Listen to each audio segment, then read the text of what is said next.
अस्सलाम वालेकुम। Last time जो हमने टॉपिक पढ़े थे वो थे एग्जांपल्स ऑफ एल्गोरिथम। आज जो हमारा टॉपिक है वो है एफिशिएंसी ऑफ एल्गोरिथम। कहाँ पर एल्गोरिथम हमें सहूलत मुयसर करता है काम करने में। तो फर्स्ट है नंबर ऑफ़ स्टेप्स, कि एल्गोरिथम में जो नंबर ऑफ़ स्टेप्स हैं वो कम से कम रखे जाते हैं। जितनी भी कोशिश की जाए कि हम कम से कम नंबर ऑफ़ स्टेप्स के ज़रिए अपना काम कर सकें। जो मरहलावार हमारा काम होगा, जो तरतीब होगी, उसमें जो मरहले हैं हम उसको कोशिश करेंगे कम से कम रखा जाए। फिर space use in memory, memory में जो स्पेस यूज़ की जाती है वो कम से कम होती है। एल्गोरिथम सिर्फ कागज़ की ही कोई चीज़ नहीं है, ये कंप्यूटर फील्ड में प्रोग्रामिंग में एक बहुत अहम किरदार अदा करती है, और जिसको कंप्यूटर के इंस्ट्रक्शन और फार्मूला के ज़रिए लिखा जाता है ये उसमें बहुत काम आती है। तो वहाँ पर इसके ज़रिए जो कंप्यूटर में मेमोरी इस्तेमाल की जाती है वो बहुत कम होती है, और बहुत अच्छे तरीके से मेमोरी को यूज़ करने में भी हमारी मदद करता है। ठीक है, अभी तो आप जो सिर्फ एल्गोरिथम देख रहे हैं वो सिंपल अल्फ़ाबेट्स हैं, छोटी छोटी प्रॉब्लम से रिलेटेड हैं और बहुत ही सादा हैं, बहुत छोटे से हैं। वही तकरीबन हमें टास्क दिए गए हैं जो हमने डेली लाइफ में देखे होंगे, हम उसको बड़े आसान तरीके से लिख रहे थे, तो वो ये था एल्गोरिथम। लेकिन कंप्यूटर फील्ड में बहुत कॉम्प्लेक्स एल्गोरिथम और बहुत नेसेसरीली इनको यूज़ किया जाता है अपनी प्रोग्रामिंग में। जो भी कोई पर्सन अपना कंप्यूटर प्रोग्राम डिज़ाइन कर रहा होगा, ये उसकी बहुत अहम फील्ड का हिस्सा है। इसके बाद जो थर्ड है वो हमारे पास है जी सिंपल। ये बहुत ही सादा होते हैं। आपने देखा होगा कि एल्गोरिथम को जब हम लिख रहे होते हैं तो बहुत सादा सी स्टेटमेंट्स के ज़रिए लिखते हैं। बस एल्गोरिथम का काम इतना ही होता है कि ये प्रोग्रामर को और यूज़र को इतना बता सके कि इस स्टेप में क्या किया जा रहा है।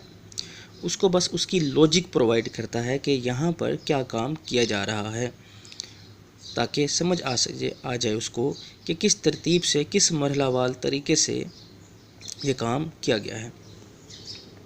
उसके बाद है difference between algorithm and flow chart. तो एडवांटेज ऑफ फ्लो चार्ट पहले डिस्कस किए गए हैं। एडवांटेज ऑफ फ्लो चार्ट में सबसे पहली जो चीज़ है वो है इजी टू ड्रॉ। इसको ड्रॉ करना बहुत ही आसान है फ्लो चार्ट को, ये भी आपको पता है। बहुत आसान सी और सादा सी कुछ शेप्स हैं जिनके ज़रिए हम फ्लो चार्ट को डिज़ाइन करते हैं, और हम उनके दरमियान उन शेप के साथ साथ मज़ीद सादा सा टेक्स्ट या डाटा भी लिखते हैं, ताकि समझ आ जाए कि इस स्टेप पे क्या काम किया गया है। एक तो हमें शेप बता रही है कि ये स्टार्टिंग सिंबल है, लेकिन हम उसके दरमियान दोबारा से स्टार्ट लिखकर उसको मज़ीद जो है वो आसान बना देते हैं समझने के लिए।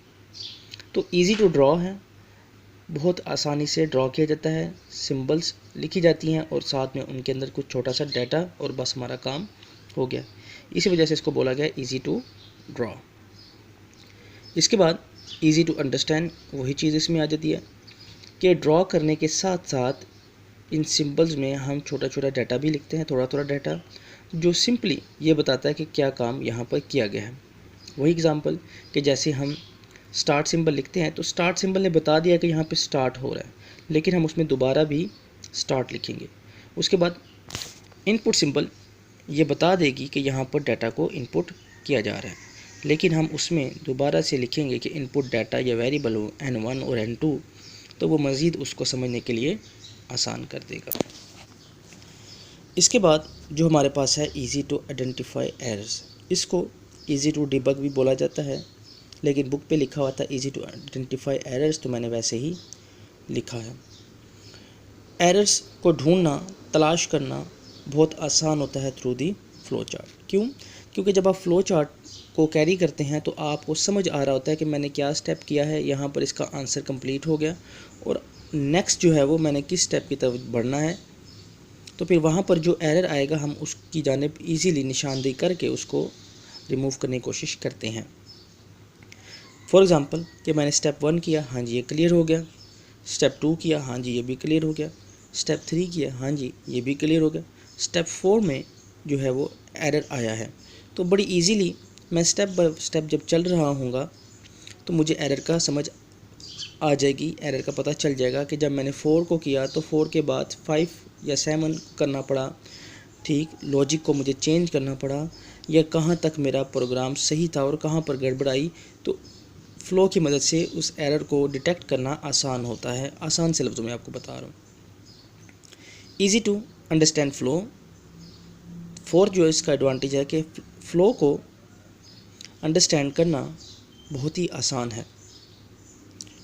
फ़्लो चार्ट का मकसद ही होता है एल्गोरिथम से हट के कि ये फ़्लो को बहुत ईजीली और सिंपली डिफ़ाइन कर देता है यूज़र के लिए। यूज़र को बहुत आसानी से पता चल जाता है कि फ़्लो कैसे काम करेगा। जैसे हमने कल एल्गोरिथम पढ़ा था तो उसमें हमें 6 स्टेप पे दोबारा जो है वो जंप करना पड़ता था स्टेप 3 पे।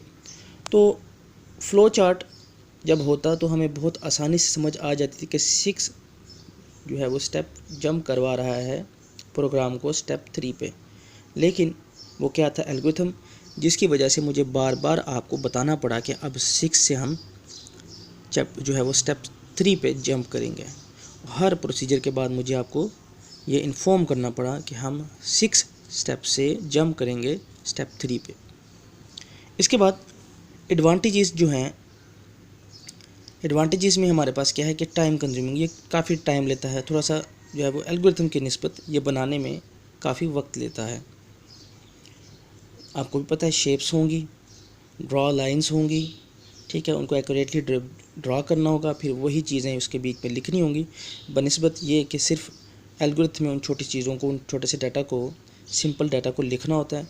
यहाँ पर सिंपल डाटा को लिखने के साथ साथ उसकी सिंबल्स और उसके फ़्लो को भी डिज़ाइन करना होता है, जिसकी वजह से ये कदरे टाइम कंज्यूमिंग है बनिस्बत एल्गोरिथम के।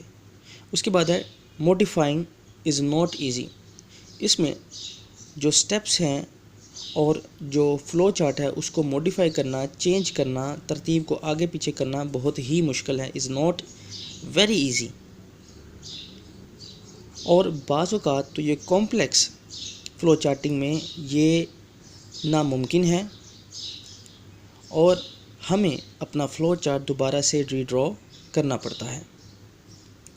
अगर हमसे गलती हो गई है, हमारा फ़्लो सही नहीं रहा और हमारा प्रोग्राम जो है वो थोड़ा सा कॉम्प्लेक्स है, तो हमें फ़्लो चार्ट दोबारा डिज़ाइन करना पड़ेगा, क्योंकि जब फ़्लो काम कर रहा होता है तो अगर फ़्लो में कोई मसला आता है तो हमें पीछे से सबको ठीक करना पड़ता है, ठीक है। अगर हमारे पास स्टेप 3 तक बिल्कुल फ़्लो चल रहा था और उसके बाद 4 में गड़बड़ आई है और हमने उसको ठीक करना है, बीच में कुछ और स्टेप्स ऐड करने हैं, तो हमें ये कागज़ के ऊपर जब इस चीज़ों को लिखा होगा तो ये इनको हम पीछे तो नहीं कर सकते, हटा तो नहीं सकते, हम इनको रेस करेंगे और रेस करेंगे जगह बनाने के लिए, तो उसका मतलब क्या होगा कि हम उसको रीड्रॉ कर रहे हैं। इसके बाद advantages of algorithm, easy to write, simple है कि हमें बहुत आसानी से स्टेप 1 लिखा और अपना छोटा सा सिंपल सा डाटा लिख दिया, स्टेप 2 लिखा, सिंपल डाटा लिख दिया, स्टेप 3 लिखा और सिंपल डाटा, और इस तरह सिंपल से डाटा के साथ हमने अपना एल्गोरिथम कंप्लीट कर लिया। इस वजह से इसका जो फर्स्ट एडवांटेज है वो है ईजी टू राइट। उसके बाद जो सेकंड है वो है easy to solve. Easy to solve यानी कि इस प्रॉब्लम को हल करना, इसके ऊपर अमल करना बहुत आसान है, ईजी टू सोल्व। इसके बाद जो है वो है ईजी टू अंडरस्टैंड, इसको समझना भी बहुत आसान है बनिस्बत फ़्लो चार्ट के। जाहिर है कि फ़्लो कोई मामूली चीज़ तो है नहीं कि फर्स्ट जो है वो साइड में ही आपको नज़र आ जाए, ये समझानी पड़ती है, ये समझनी पड़ती है। तो इसलिए ये easy to understand, easy to write and easy to solve, या ईजी टू आप ये कह लें कि वर्क जो है वो ईजी टू वर्क है एल्गोरिथम। इसके बाद इसके डिसएडवांटेजेस हैं, उसमें क्या है जी, डिफ़िकल्ट टू अंडरस्टैंड फ़्लो, इसमें फ़्लो नहीं समझ आती। वही चीज़ कि जब हमने कल एल्गोरिथम किया था तो स्टेप 6 और जो 3 का कम्बिनेशन था उसको बार बार एक्सप्लेन करना पड़ रहा था, और यही हमारा सबसे पहला डिसएडवांटेज है, डिफ़िकल्ट टू अंडरस्टैंड फ़्लो। इसकी जो लॉजिक है वो समझ आती है, बहुत आसान होता है, लेकिन जो उसका फ़्लो है वो समझना बहुत मुश्किल है। इसके बाद जो हमारा नेक्स्ट टॉपिक है वो है टेस्ट डाटा। ये जो हमने पढ़ा एफिशिएंसी ऑफ एल्गोरिथम, इसमें क्या खूबियाँ हैं, डिफरेंस में एडवांटेजेस, पहले फ्लो चार्ट आएगा, इसको भी आप रीड कीजिएगा, कोई याद कीजिएगा, फिर डिसएडवांटेज ऑफ फ्लो चार्ट, इसको भी याद कीजिएगा, फिर एडवांटेजेस ऑफ एल्गोरिथम और फिर डिसएडवांटेजेस ऑफ एल्गोरिथम। इन सबको आपने याद करना है और इसको अच्छे तरीके से तैयार करना है।